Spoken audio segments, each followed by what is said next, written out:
story you are about to hear is true.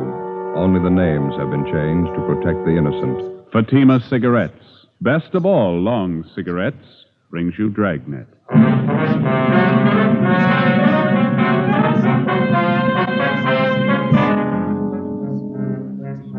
You're a detective sergeant. You're assigned to auto theft detail. A well-organized ring of car thieves begins operations in your city. It's one of the most puzzling cases you've ever encountered. Your job? Break it. You'll be amazed when you compare Fatima with other long cigarettes. You'll find they now cost the same. But in Fatima, the difference is quality. You see, Fatima is the quality king-size cigarette because it contains the finest domestic and Turkish tobaccos superbly blended. And Fatima is extra mild, with a much different, much better flavor and aroma than any other long cigarette. So compare Fatima yourself. Fatimas now cost the same as other long cigarettes, but your first puff will tell you... Ah, that's different. Yes, in Fatima, the difference is quality. Ask your dealer for Fatima, the quality king-size cigarette. Best of all long cigarettes. Start enjoying Fatima tomorrow.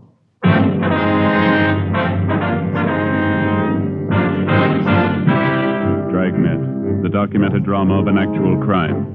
For the next 30 minutes, in cooperation with the Los Angeles Police Department, you will travel step by step on the side of the law through an actual case transcribed from official police files. From beginning to end, from crime to punishment, Dragnet is the story of your police force in action. It was Monday, May 11th. It was fair in Los Angeles. We were working the day watch out of auto theft detail. My partner's Ben Romero. The boss is Captain Stilson. My name's Friday. It was 8:35 a.m. when I got to room 40, Auto Theft Division.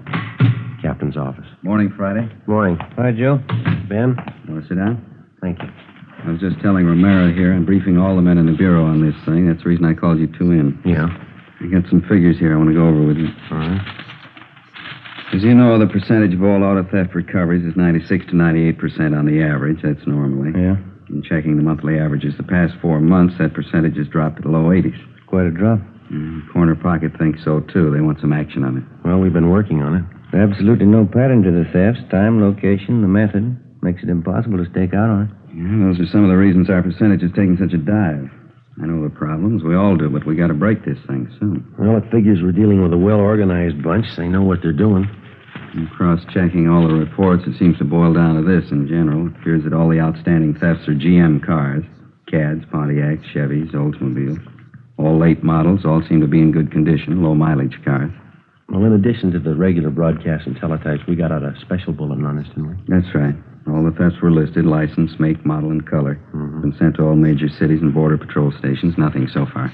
I was checking through the salvage reports. Salvage by. Do you have the last 2 months' escape for March and April? Yeah, right here. I noticed the same thing. That outfit down on San Pedro Street. Yeah. Let me see. Oh, yeah. This is a composite on the reports for the past 2 months. That's right. This one here. Herman Salvage, 2716 West San Pedro. They seem to deal a little heavy on General Motors cars, don't they? Yeah, they do. I've been watching the buys on this place for the past few weeks now. I wanted to make sure it wasn't coincidence. Well, looks like a good place to run down anyway. You two want to check it out? All right, fine. 2716 West San Pedro. That's it. Outfit appears to be okay. Never been out of line. Seems funny they should deal with the top avian GM cars, doesn't it? Right when our recovery percentage takes a dive, yeah. Do you have the last salvage report there, Captain? Yeah. The last one? Here you are. Thank you. Yeah. Here's one for Herman's, 1949 Cadillac.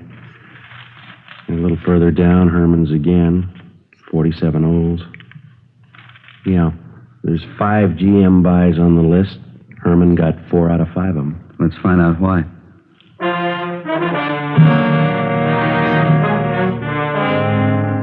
From the time an automobile is first manufactured and sold, a constant and complete record is maintained on that automobile. His certificate of ownership, the pink slip in the state of California. His certificate of registration, the white slip. These 2 slips of paper contain the information necessary for the positive identification of your car. fact that every motorist knows. Now, there are many agencies that work for the protection and security of your automobile. One of these is the National Auto Theft Bureau, a kind of nationwide clearinghouse. Acting upon information supplied by the various insurance companies and other allied agencies, this bureau forwards all facts and figures concerning the disposition of motor vehicles on a nationwide basis. Reports are made available to all law enforcement agencies. One of the pieces of information put out by the National Auto Theft Bureau is the salvage report, listing all sales and purchases of automobiles that, for one reason or another, may have been relegated to the junkyard or to the salvage company, a fact that many motorists may not know. 9:14 a.m., Ben and I checked through the police commission and found that the owner of Herman Salvage was a Herman Lester. He had been in business at the same location for 6 years and appeared to be a reputable businessman. We drove down to 2716 West San Pedro to check it out. It was an average-looking garage with a connecting salvage yard filled with several hundred smashed-up cars of all makes and models. It was 9:32 a.m. when we walked into the garage. There's a fellow there in a white shirt. Yeah, I see him. Can I help you, gentlemen? Yes, sir. Police officers. Auto theft detail? Oh, yes. I don't believe I know you fellas. My name's Lester. This is Sergeant Friday. My name's Romero. How you do? How are you? Are you the owner here? Yeah, that's right. Hey, whatever happened to Mac and Donovan? Used to drop in once, twice a month. I haven't seen them for 2-3 weeks now. Well, they're a little busy on a special assignment. Oh, I see. All right, if we look around here? Oh, you bet. Make yourselves right at home. Anything special? No, just looking. Okay. Notice you've been pretty busy, huh? Yeah, had a pretty good month. Salvage racket's going to get sour again, looks like, with the Korean War and all the cutbacks. Doesn't seem to have hit you so far. Well, no, not so far. Looks like it may tighten up any time. I noticed from our salvage report you've been doing a big business in GM merchandise. Yeah, we have. You know, they're starting to build tanks back there now. We wanted to make sure we wouldn't run short on parts. You get a lot of call for GM parts, do you? Oh, yeah, we sure do. Everybody in town knows if they need something for a Caddy or a Buick or any of those cars, this is the place to come. We kind of built up a reputation specializing in GM used parts. I see. Mind if we check your last few buys? Fine. You have 49 Cadillac, 47 Olds, Pontiac 48, 1949 Chevrolet. Wonder if we might see those. Yes, sir. Right out in the yard. Back this way. All 4 of them are really bent up. Bad shape. Just breaks your heart to see beautiful merchandise like that all smashed up. I don't know what people are thinking of the way they drive. Yeah. And you take a new Caddy, one of those new convertibles, really beautiful merchandise. Somebody takes one out, rolls it, we pick it up and tow it down here. Beautiful car like that all rolled up in a ball. Georgia Street Receiving Hospital probably picked up the rear. Yeah, it was really a shame. Well, here we go. There's a Caddy. Oh, yeah. Let's see. The Olds and the Pontiac are in that row there. You see 'em? Yeah, And that Chevrolet, wasn't it? Yes, sir. 1949. Yeah. Oh, yeah. There she is over there. Third car down. Maroon. See it? Maroon one, yeah. Down there. Yeah. Looks like a graveyard, doesn't it? Sure does. What do you do with all these cars? Strip them down for parts? Well, at least the 4 you're checking now, yeah. They're all total wrecks. Nothing much can be done with them except for parts. Mm-hmm. How about that Cadillac down there, the sedan? Huh? That one over there, can't you fix that one up? That doesn't look beyond repair from here. Oh, step around the other side here. You can't see from where you're standing. Here. Yeah, the right side's all stove in. By the time you figure replacing those side panels and fenders, trim, we couldn't come out on it. Yeah, I see now. Well, I don't know too much about it, but it looked good from over there. Yeah, that's what we get all the time. People want us to pay top prices for stuff we can't get our money out of. If we could repair them, fix them up, and resell them as a complete automobile, there'd be a lot of money in this business. You do that with some of them, don't you? Oh, very few of them, I'll tell you. That's what we look for, but we don't always get lucky. Mm-hmm, I see.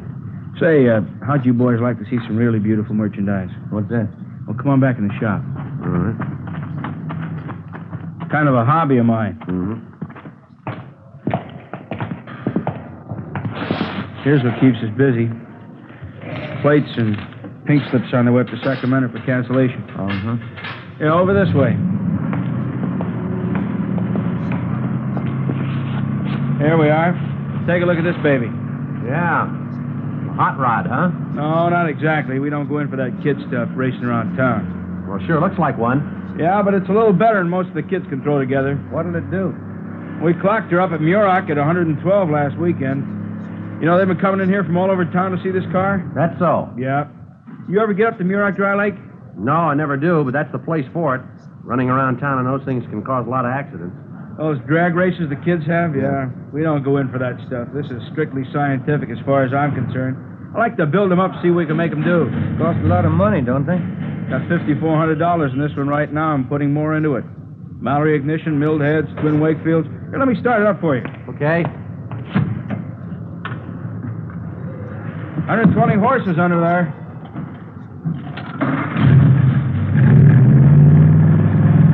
Yeah, sounds good. Listen at that. Beautiful, isn't it? Yeah. A lot of power here. Sure is. You ought to see it up at the lake. It really goes. Yeah, I'll bet. This all made up out of salvage cars? Every bit of it. Have to buy a few things new, but most of it's right out of wrecks like those outside there. Takes a lot of talent to build up something like this from scrap, doesn't it? No, not really. After you've been at it as long as I have, it's not too tough. The trick is to get more speed out of them than anyone else can. Yeah, you did a good job on this car, all right? Oh, if you put your mind to it, you can do a lot with a wrecked car. Before we left Herman's Salvage, we checked all 4 of the GM cars that were listed on the salvage report. We made a careful check on all of the cars in the yard and in the garage, paying special attention to the few cars that were in the process of being rebuilt by Herman Lester's mechanics. We went over his records, carefully checking the disposition of all of his buys for the past several months. Everything was in perfect order. We found that in the past 3 weeks, Lester had taken in 10 cars. 8 of them had been stripped down for parts, and 2 of them had been rebuilt and resold. The investigation showed that 4 of those cars were GM cars, and the 2 that were resold were both General Motors. 11:28 a.m. Ben and I drove back to the office and asked Mac and Donovan if they'd check through the 2 resale cars to make sure everything was in order, as the reports indicated. We checked through on the remaining 8 cars that were listed by Herman Lester as broken down for parts. According to DMV, all plates and pink slips had been returned to them for cancellation. 11:50 a.m. Well, that's it, Joe. Yeah? 8 of the cars check out. 2 of those were GM. Yeah, well, that leaves just the 2 that Mac and Donovan are checking, huh? I don't know. Everything down there looked all right. It's a cinch Lester wasn't holding back anything, as far as I could tell. It's cooperative. Everything in order.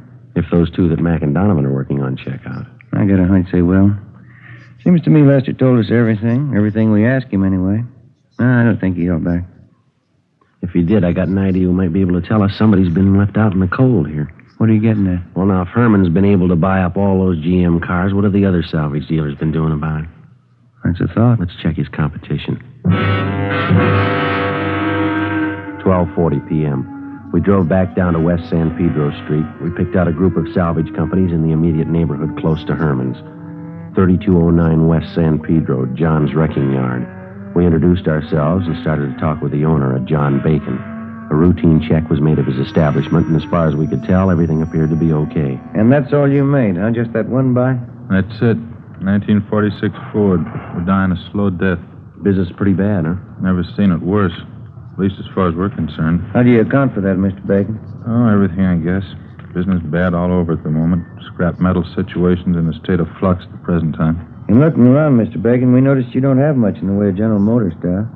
Is that because of GM going into war production? Any cutback would eventually affect you fellas, wouldn't it? No, not at all. Cutback would, sure, but there's no tremendous curtailment right at the present time.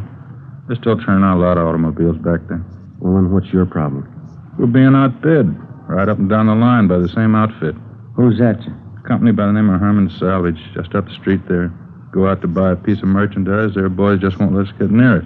They pay more than you do, huh? More than we can, Sergeant. I honestly don't see how they're coming out on some of their deals. It's that much out of line, huh? Certainly is. You know, whenever there's anything available, all the salvage companies get their bid in. Well, Herman simply outbids all of us. Yeah, it makes it kind of rough. I'm not the only one. Pete Larkin up the street, old man Henry next door, all of us. I don't know what we can do about it. Herman seems to be doing all right, no matter what he pays for his cars. Mm-hmm. None of us can figure it out. Just judging from the number of cars he outbids us on and the number he rebuilds, I just can't see how he's coming out. But he is, huh? Figure he's laying odds on a big shortage. That's what all of us think. He's laying in a stockpile. Is that the idea? Sure. What else could it be? We continued our check on all salvage dealers, both in the neighborhood of Herman Lester's place and throughout the city. It seemed to be a fact well known to most dealers that Herman was outbidding all of them on any and all GM automobiles. The only possible explanation was that he must be trying to lay in a large stockpile of this particular make of car. 3:35 p.m. We received word from Sergeants Mack and Donovan that they had checked out the 2 remaining cars listed in Herman's books, the resales. Ben was right. They checked out with no discrepancy.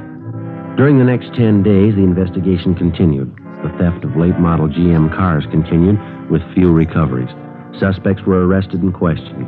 We could find no connection that might lead us to an organized ring of car thieves that might be responsible for the lack of GM car recoveries. The salvage reports showed no change in Herman's buying technique. Apparently, he was still dealing heavy on the one particular make of car. Thursday, May 25th. We received a teletype from DMV listing all the salvage buy transfers. In making our usual daily check of this teletype, we noticed a 1949 Cadillac, engine number 598-77415. It had been resold from salvage to a used car lot. That's the place right up the block. Yeah, I see. Same cad we saw in Herman's salvage yard. Yeah, it's funny, isn't it? The one in particular that I asked him about, you remember? Yeah, I remember. You thought it could be fixed up. He said no. It's only been a little over 2 weeks ago, hasn't it?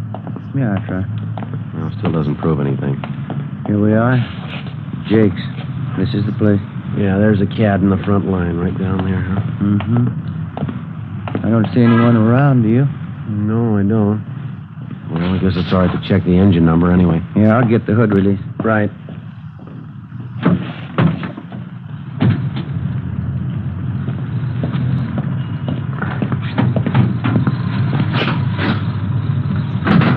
Yeah, there we go. Yeah, the engine's had a good steam cleaning. Let's see.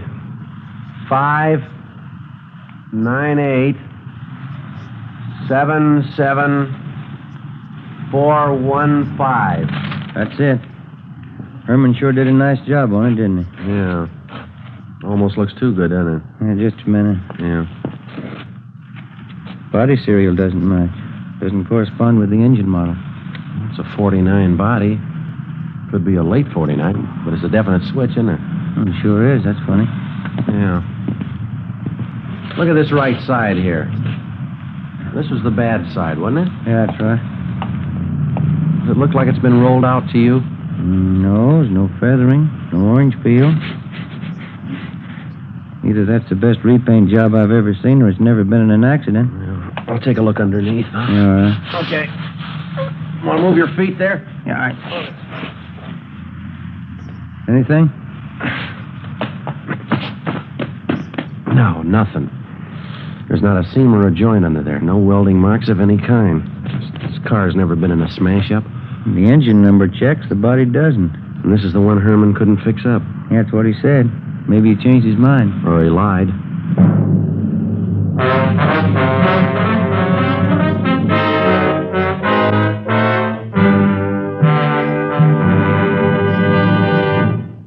You are listening to Dragnet. From beginning to end, Dragnet is the authentic story of your police force in action. Now, from beginning to end, the Fatima story. Actual convincing proof that in Fatima, the difference is quality. Quality of tobaccos. The finest domestic and Turkish varieties, extra mild and superbly blended to give you a much different, much better flavor and aroma. Quality of manufacture. Smooth, round, perfect cigarettes. Rolled in the finest paper money can buy. Manufactured in the newest and most modern of all cigarette factories. Quality, even to the appearance of the bright, clean, golden yellow package. Carefully wrapped and sealed to bring you Fatima's rich, fresh, extra mild flavor. Because of its quality, its extra mildness, its better flavor and aroma, more long cigarette smokers are now insisting on Fatima than ever before. So if you smoke a long cigarette, compare Fatima. You'll find they now cost the same.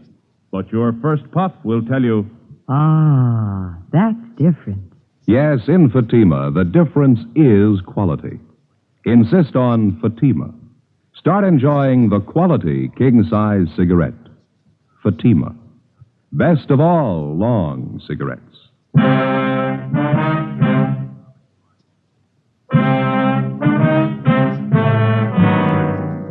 1949 Cadillac, engine number 598-77415. In checking out this automobile, Ben and I had found that the engine number corresponded with the salvage report concerning Herman Lester's place. The one big item that did not jibe was the fact that the engine was now mounted in a different body than when the car left the factory, a fact that had to be accounted for in complete detail. When we had checked this automobile on the 11th of May at Herman's salvage yard, both engine and body numbers corresponded. In taking a close look at the car, it was obvious that the body had not been repaired in any way. It was clear that this particular car had not been in any kind of collision. We went back to the rear of the lot and asked one of the salesmen not to sell the car without informing us. When we got back to the office, we started rechecking all of the auto theft reports. We found 5 stolen Cadillacs, but all the body styles and models were different, with the exception of one, a 1949 Cadillac sedan, reported stolen on May 14th. It was registered in the name of William Brownell. We checked his home and found that he was at work. He was a superintendent for the North American Van Lines. We drove over and picked him up and took him to Jake Hughes' car lot on Vermont Avenue.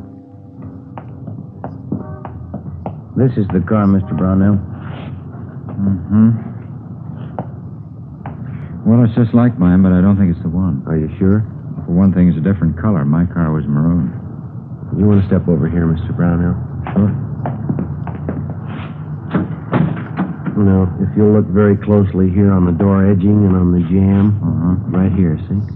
This is the one place sometimes they miss with a spray gun if they're going to repaint. Oh, yeah, there's a faint trace of red under the blue paint there. Looks like it could be maroon, doesn't it? Yeah, it does it there.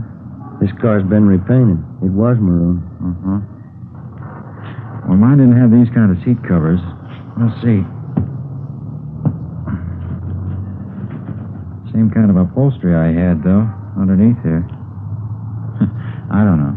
Mr. Brownell, there must be something other than the color and the upholstery that you'd know your own car by. Never gave it much thought. Well, there's usually some little identifying mark of some kind. I know that on my car, the lens on the right headlight got broken, and I had to replace it with one that didn't match. Something like that, sir? Let me see. Could I look inside there a minute? Sure.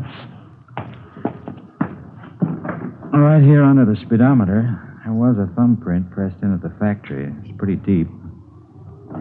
No, it's not there now. And don't forget that the car's been repainted. It might have been covered up. No, this was clear down to the metal. Apparently, when they were installing the instruments at the factory, the panel wasn't dry yet. Not there now, and they couldn't have covered it up unless they made a special point of it. Well, sometimes that's done. Car thieves are kind of clever. I'm sorry, gentlemen. I don't think this is my car. Don't think I don't wish it was, but it's not. Can you think of just one other thing, maybe? Just one mark of identification is all we need. No. Even these tires aren't mine. I had white sidewalls. Well, could have been switched. They were pretty new. Wait a minute. I think I remember something. No, there's no rip up there. What's that, sir? I just thought of something. The boys down at the office gave me a St. Christopher medal. You know, the large metal kind you're supposed to bolt to your dashboard? Yes, sir. I didn't want to put it on, so I carried it around with me in the car. There was a rip up there in the inner lining of the top, but you see there's no rip in this. Let me see. How about it, Ben? Yeah, I can feel it. Does it feel like a metal? Let me get my pocket knife on it. Okay. What do you think? They replaced the cloth up there? I don't know. Yeah, here it is. Is this it, Mr. Brownell? That's it. Look, on the back there, my name's engraved on it, see? Yes, sir. Well, I sure didn't think this was my car. I never would have known it. That's what the guys figured who stole it. The 1949 Cadillac was taken to the police garage and a complete and thorough check was made. The car, with the exception of the engine, was positively identified as the property of William Brownell. This definitely implicated Herman Lester and showed his salvage operations to be illegitimate.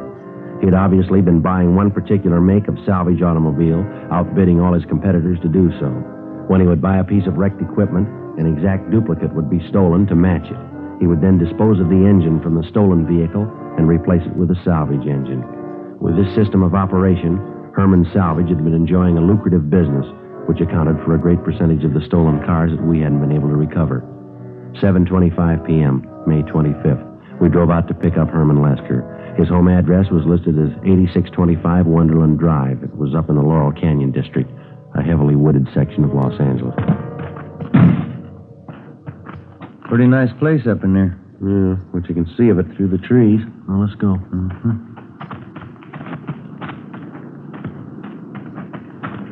Look at that, Joe. Yeah. Looks like a 50 O's. Everything there but the engine. No plates. I didn't notice that from the street, did you? Never could have seen it from down there. Looks like a garage back up in there, doesn't it? Perfect spot. Can't see any of this from the street with all those trees. Pretty fancy layout for a home garage. Good size. Yeah. Somebody's working up in there. Yeah. Come on.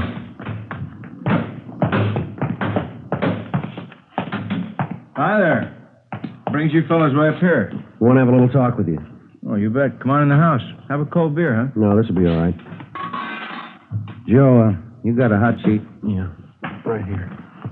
Kind of caught me by surprise here, working out in the garage. Yeah, that figures, Lester. These plates are from a stolen car. You sure? That's right. You remember a 49 Cadillac we looked at down at your place a couple of weeks ago? Oh, not sure. 49 Cad? That's right. Whatever became of that car? Oh, now I remember. Yeah, I sold that car to Jake's over in Vermont. Thought you told us you couldn't fix it up. I don't remember. You sure you don't mean some other car now? No, it's the same one. You know the one we mean. Now, how about it? How about what? That was a stolen car, Lester, and you know it. That's a stolen car out there in the yard, isn't it? What's that hoist, Ben? There he goes, Joe. All right, Lester, hold it. Duck it, duck, Joe. All right, now, come on. Drop it, Lester. Drop the hammer. Go with me.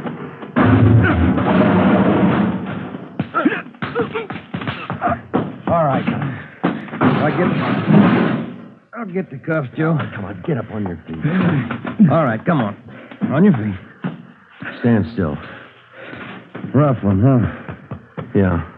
Come on, Lester. Let's go. How'd you find out? Who tipped you off? St. Christopher.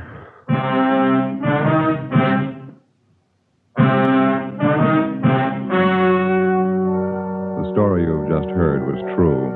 Only the names were changed to protect the innocent. On August 15th, trial was held in Superior Court, Department 82, City and County of Los Angeles, State of California. In a moment, the results of that trial.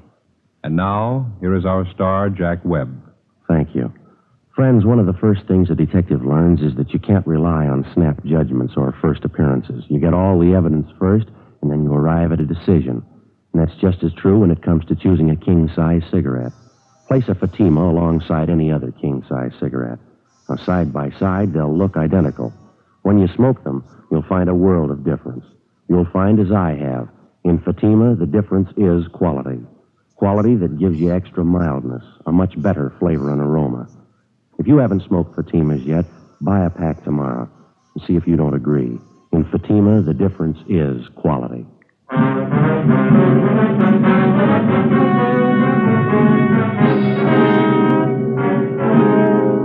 Herman W. Lester was tried and convicted on 3 counts of grand theft auto and 2 counts of grand theft money, all sentences to run consecutively. Grand theft auto is punishable by imprisonment for a term of 1 to 5 years, grand theft money by a term of 1 to 10 years. The suspect was also filed on by federal authorities for violation of the Dyer Act. You have just heard Dragnet, a series of authentic cases from official files. Technical advice comes from the Office of Chief of Police W.H. Parker, Los Angeles Police Department. Fatima Cigarettes, best of all long cigarettes, has brought you Dragnet, portions transcribed from Los Angeles. Stay tuned for Counter Spy, next over many NBC stations.